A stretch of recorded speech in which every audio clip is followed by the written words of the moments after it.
এর বিয়ে হচ্ছে, বেটার আর বেটির দুজনার বিয়ে লেগেছে। তা বেটার বাপ মেয়ের বাপকে বলছে দিন ঠিক করতে হবে, একটা দিন, কোন দিনে বিয়েটা হবে। আপনাদের এই দিন ঠিক করার নাম কি? কি বলে? দিন ধরা। দিন ধরাতে লোকজন যায় যায় যায় কতজন যায়? 10-12 জন যায়, 2-3 জন যায়, তাই না? অনেক অনেক জায়গাতে 20-30 জন যায়। কি বললাম বুঝলেন? অনেক জায়গাতে সবে বরাতে আপনাকে কেউ দাওয়াত করেছে, হালুয়া করেছে, আত্মীয় স্বজন, কি করবেন? সবে বরাতের দিন ওই 15ই শাবানে হালুয়া করেছে, আপনাকে কেউ দাওয়াত করেছে, কি করবেন? না, হালুয়া খাওয়া যাবে, তবে সবে বরাত করা যাবে না। হ্যাঁ, এরকম ফতোয়া দিচ্ছে, গিয়ে দিচ্ছে না। যে শুনুন, একটা কথা বলি, সেটা হচ্ছে এই, কিছু কিছু দাওয়াত বাড়িতে রয়েছে, বিবাহ শাদীতে বিশাল করে গান বাজনা চলছে। চলছে কি চলছে না? অনেক জায়গাতে ডিজে বাজছে, বাজছে না? বাজছে। এইরকম কোন দাওয়াত বাড়িতে যদি আপনাকে দাওয়াত করা হয়, তাহলে কি আপনি যাবেন? যাবেন না। আপনাদের এখানে বেটা বেটির বিয়েতে টাকা পয়সা নেওয়া দেওয়া হয়? হয়? আমি ভাবছিলাম হয়তো আমাদের ওদিকে হয়, আপনাদের এখানেও হয়। ও তাহলে টাকা নেয়? ওরে বাবারে, এই বড় বড় দাড়ি হাজি সাহেব টাটকা হজ করে এসেছে, একদম টাটকা হজ করে এসেছে, বেটার বহু দেখতে গেছে। তা বেটার বহুটাও থেকে পছন্দ হয়ে গেছে, তা বেটির বাপকে বলছে তাহলে আপনি কবে যাবেন আমার বেটাকে দেখতে? তা বলছে আমি যাব, আপনি বলুন। বলছে না, আপনার পছন্দ মতো আপনি বলুন। হ্যাঁ, আপনি বলুন। তা বলছে তাহলে 22 তারিখে আসবেন। তা 22 তারিখে সব ডেট ফাইনাল। মেয়ের বাপ তখন বলছে বেটার বাপকে, হাজি সাহেব কিছু চাওয়া পাওয়া আছে? কিছু চাওয়া পাওয়া আপনার বেটার জন্য আছে নাকি? তখন বলছে আস্তাগফিরুল্লাহ, আপনি আমাকে টাকা পয়সার কথা বলছেন? আমি এই 2023-এর প্রথমের দিকে হজ করে এলাম, আমি টাটকা হাজি সাহেব লোক, আমি পন সব আমার চাই না, ভালো বৌমা হলেই হবে। তবে এই ব্যাপারটা আমি ভালো জানি না, আমার বড় জামাই ভালো জানে। এরকম লোক আছে না নাই? এ পাক্কা হারাম খোরে। কি বললাম বুঝলেন না? বলছে আমি জানি না, জানে কে? বলছে আমার বড় জামাই জানে। গিয়ে টাকাটা জুত করে ফিটিং করে নিয়ে চলে আসছে। আসছে কি আসছে না? আসছে। বিনীত অনুরোধ করে বলছি, এই রকম দাওয়াত গুলো থেকে একটু নিজেকে হটিয়ে রাখুন। সব জায়গাতে খেতে হয় বলে আপনি ছুটে চলে যাবেন না, একবার দেখবেন খাওয়া দাওয়াটা করা যাবে কি যাবে না। নাম্বার 5, অতাসমিতুল আতিশ, হাঁচি হলে কি বলতে হয়? আলহামদুলিল্লাহ। ওটা যে শুনবে সে কি বলবে? হ্যাঁ, ইয়ারহামুকাল্লাহ। ইয়ারহামুকাল্লাহ যে শুনবে সে কি বলবে? ইয়াহদিকুমুল্লাহ ওয়া আসলিহু বালাকুম। এই 5টা কথা আপনাকে বলে দিলাম, ইনশাআল্লাহ মেনে চলবো। 1, কাউকে দেখলে সালাম দিব। 2, জানাজার সালাত পড়তে যাব। 3, বৈধ দাওয়াত কবুল করব। 4, আর অসুস্থকে দেখতে যাব। 5 নম্বরে হচ্ছে কি, হাঁচি হলে তার প্রতি উত্তর দিব। এইটা যদি আপনি করতে পারেন, তাহলে আপনি নবীকে ভালোবাসেন, তার প্রমাণ হবে।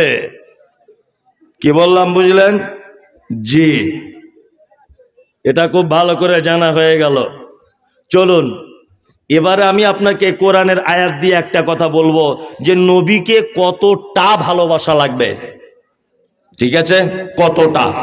সারা পৃথিবীতে ভালোবাসার জিনিস আছে না নেই? বাপ মা, এটা ভালোবাসার জিনিস নয়? স্ত্রী ভালোবাসার জিনিস নয়? ভাই ভালোবাসার জিনিস নয়? সব ভালোবাসার জিনিস।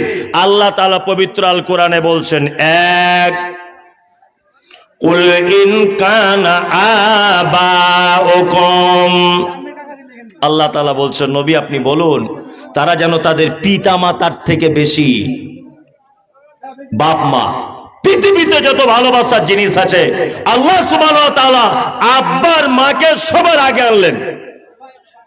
ইখওয়ানুকুম, তারপরে হচ্ছে তোমার ভাই।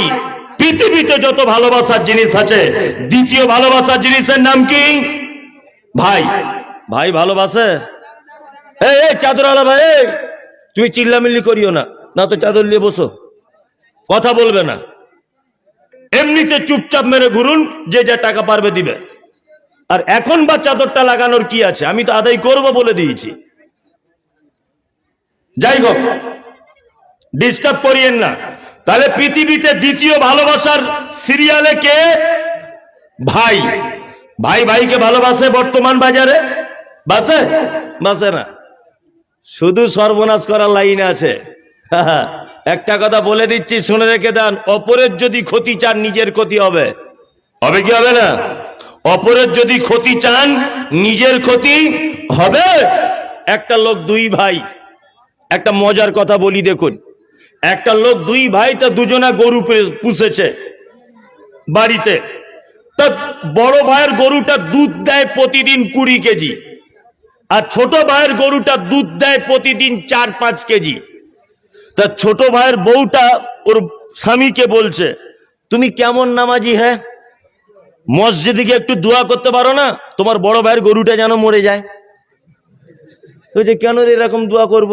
বলছে একই গোয়াল ঘরে থাকে তো, আর গোয়ালা যখন দুধ নিতে আসে ওর 20 কেজি হয়, আমার 4 কেজি, খুব হিংসা হয় মনে মনে। তা তুমি দোয়া করবে মসজিদে গিয়ে যেন ওদের গরুটা মরে যায়।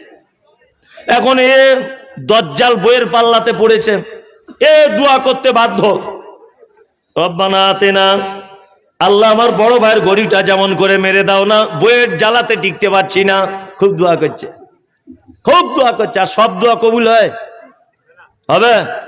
কালকে এক জায়গায় জলসা করছি, কালকে তা একটা ডাক্তার 50,000 টাকা দান করেছে। 5,000, 50 নয় 5,000। তা বক্তা দোয়া করছে আল্লাহ যেন তার ব্যবসাতে বরকত দেয়। তা বলছি ওরে ডাক্তারের জন্য দোয়া করছে, ব্যবসাতে বরকত দেয়, তার মানে সব রোগ অসুখে পড়ে যাক, সব লোক তার মানে অসুস্থ হয়ে যাক, আর ডাক্তারের বাজারটা ভালো হোক। কি বললাম বুঝলেন না? তার মানে সব পজিশনে সবার দোয়া কবুল হবে না, বুঝে শুনে দোয়াটা করতে হবে। তা ওর ভাইয়ের জন্য দোয়া করছে, 1 সপ্তাহ দোয়া চালাচ্ছে। তা ওর বউ তখন বলছে কেমন নামাজি, হ্যাঁ, কি দোয়া করছো, দোয়া কবুল হয় না? তা লোকটা একদিন নিয়ত করেছে ফজর পরে শুরু করব, জোহর পর্যন্ত মসজিদে দোয়া করব, বাড়ি যাব না যতক্ষণ না কবুল না হবে। তা দোয়া করছে খুব, রব্বানা আতেনা, আজকে আল্লাহ শেষ পর্যন্ত বড় ভাইয়ের গরুটা মেরে দাও না, খুব দোয়া করছে। ওর বেটি তখন পিছন দিক দিয়ে এসে বলছে আব্বা। তা বলছে কি? বলছে গরু মরে গেছে। লোকটা বগল বাজাতে বাজাতে বাড়ি চলে এসছে, সারা দোয়া তাহলে আজ কবুল হয়েছে, বুঝলেন না? বাড়ি এসে দেখছে ওদের নিজের গরুটা মরে গেছে। ওর বউ দেখছে মেন গেটে মুড়া ঝাঁটা নিয়ে দাঁড়িয়ে আছে। মুড়া ঝাঁটা বুঝেন? হ্যাঁ, মুড়া ঝাঁটা নিয়ে দাঁড়িয়ে আছে। ওর বউ বলছে কেমন দোয়া করলে নিজের গরুটা মারা গেল। তখন লোকটা বুদ্ধিমান, ও বলছে ওরে দোয়া ঠিক কবুল হয়েছে, গন্ডগোল এক জায়গায়। মানে গোয়াল ঘরটা পাশাপাশি তো, ফেরেশতা গোয়াল ঘরটা চিনতে পারেনি, ভুল করে ওদের গোয়ালে না গিয়ে আমাদের গোয়াল ঘরে চলে এসেছে। তার মানে বোঝা যাচ্ছে অপরের জন্য যদি আপনি ক্ষতি কামনা করেন, ক্ষতি কার হবে? কার? নিজের ক্ষতি হবে। আল্লাহ তাআলা বলছেন ইখওয়ানুকুম, পৃথিবীতে তোমার যত প্রেম ভালোবাসার সম্পর্ক আছে, তোমার আব্বা মায়ের পরে পরেই তোমার সম্পর্ক তোমার ভাই। কখনোই তার সঙ্গে অসৎ ব্যবহার করিও না। ওয়া আজওয়াজুকুম, আর 3 নম্বরে প্রেম আর ভালোবাসার জিনিস তোমার স্ত্রী। কে? বউ, তোমার স্ত্রী। স্বামী স্ত্রী ভালোবাসা আছে তো? আল্লাহ বলছে 3য় সিরিয়ালে স্বামী স্ত্রী ভালোবাসা সব থেকে দারুণ ভালোবাসা আছে। ওই একটা লোক মাথায় এরকম এরকম করছে, মানে বেচারা খুব বিপদে আছে, বয়স্ক লোক তো। আহা হা হা হা। আম্মাজান আয়েশা সিদ্দিকা রাদিয়াল্লাহু তাআলা আনহা আর আমাদের নবী মুহাম্মদ রাসূলুল্লাহ সাল্লাল্লাহু আলাইহি ওয়াসাল্লামের কি প্রেম, কি ভালোবাসা।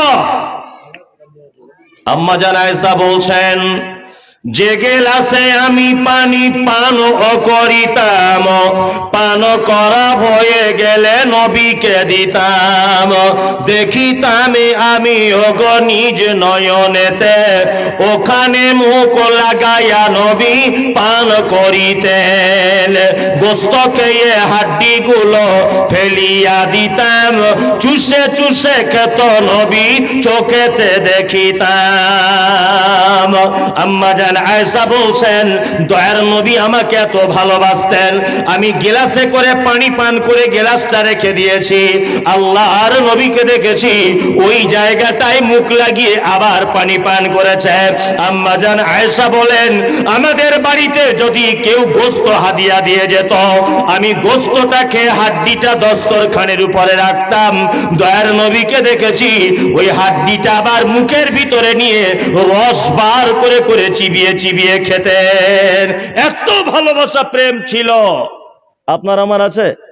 আপনার স্ত্রী আপনার আটু খায় তো হারাম করে যা বিড়ি টানছে, ওর মুখের যা গন্ধ, আল্লাহু আকবার, সারাদিন বিড়ি টানছে, তোমার আটু খাবে? জীবনেও খাবে না। এই যে বলছে গুটকা নাকি বলছে, দাঁতগুলো সেই তরমুজের বিচির মতো করে দিয়েছে। একটা লজ্জা শরম মতো থাকে। এই হারামখোরদের জায়গাতে ট্রেনে ওঠার মতো নাই। হসপিটালে যাবেন বাথরুমে, সেখানে দেখবেন ঢোকা যাবে না, সব জায়গাতে ফিচিক ফিচিক ফিচিক করেই আছে। পাটি ছাগলের মতো সারাদিন চিবাচ্ছে ম্যার ম্যার ম্যার ম্যার করে। আছে না নেই? এই এলাকাতে আছে। এই যে রজনীবাস এটা ওটা সব সময় অটোমেটিক চালাচ্ছে। তোমার বউ তোমার কাছে থাকে কি করে আমি সেটাই ভাবি। ও শুধু অবলা প্রাণীদের মতো, ওই জন্য তোমার কাছে থাকে নিরুপায় হয়ে। কি বললাম বুঝলেন? রাসূলুল্লাহ কি বলেছেন? তোমার স্ত্রী হচ্ছে তোমার ভালোবাসার জিনিস। আল্লাহ কি বলছেন? ওয়া আজওয়াজুকুম, তোমার স্ত্রী হচ্ছে তোমার ভালোবাসার জিনিস। তবে পুরুষদের জন্য একটা সতর্ক বার্তা আমার পক্ষ থেকে, এই স্ত্রীকে বেশি ভালোবাসতে যাবেন না, তাহলে দেখবেন ও আবার মাথায় উঠে নাচবে। কি বললাম বুঝলেন? বেশি ভালোবাসতে যাবেন না। কত পুরুষ মানুষকে দেখেছি স্কুলে হেডমাস্টার আন্ডার প্যান্ট পরে বসে আছে। আরে মাস্টার মশাই আপনার অবস্থা কি? বলছে ভুল করে টিউশনি পড়াতে পড়াতে আর একটা দ্বিতীয় বিয়ে করেছি, নে দুই বইয়ের টেনশনে মাথার তার কেটে আন্ডার প্যান্ট পরে বসে আছে। অনেক স্কুলে হেডমাস্টারকে পর্যন্ত দেখেছি। কি বললাম বুঝলেন না? খুব মারাত্মক। ওর পাল্লাতে যে পড়বে তার বিদ্যা নষ্ট হয়ে যাবে, তার টাকা নষ্ট হয়ে যাবে, তার রূপ নষ্ট হয়ে যাবে, তার সেন্স হারিয়ে যাবে, তার নাম নারী। খুব সাবধান। স্ত্রী অবশ্যই ভালোবাসতে হবে, তবে এতটা ভালোবাসতে যাবেন না ও যদি বুঝতে পেরে যায় যে আমার স্বামী আমাকে ছাড়া কিছু বোঝে না, তাহলে কিন্তু আপনাকেও বিপদে ফেলে দিবে। কি বললাম বুঝলেন? একটু টান টান করে রাখবেন। কি বললাম বুঝলেন? একেবারে যেন নরম হতে যাবেন না, তাহলে বিপদ হয়ে যাবে। তাই বলে আমি বলছি না ওকে মারবেন, ওকে গালাগালি দেবেন, কটু কথা বলবেন, একদম নয়। তবে আপনাকে একটা কথা বলে দিচ্ছি, সেটা হচ্ছে এই, আপনি যেন আবার এটাও ভাববেন না ও মেয়ে লোক মানুষ, ওর বুদ্ধি নাই, আমি যা করব সেটাই। ওর যা বুদ্ধি, তোমার মতো পুরুষকে 4 বার কিষানগঞ্জে হাটে বিজবে।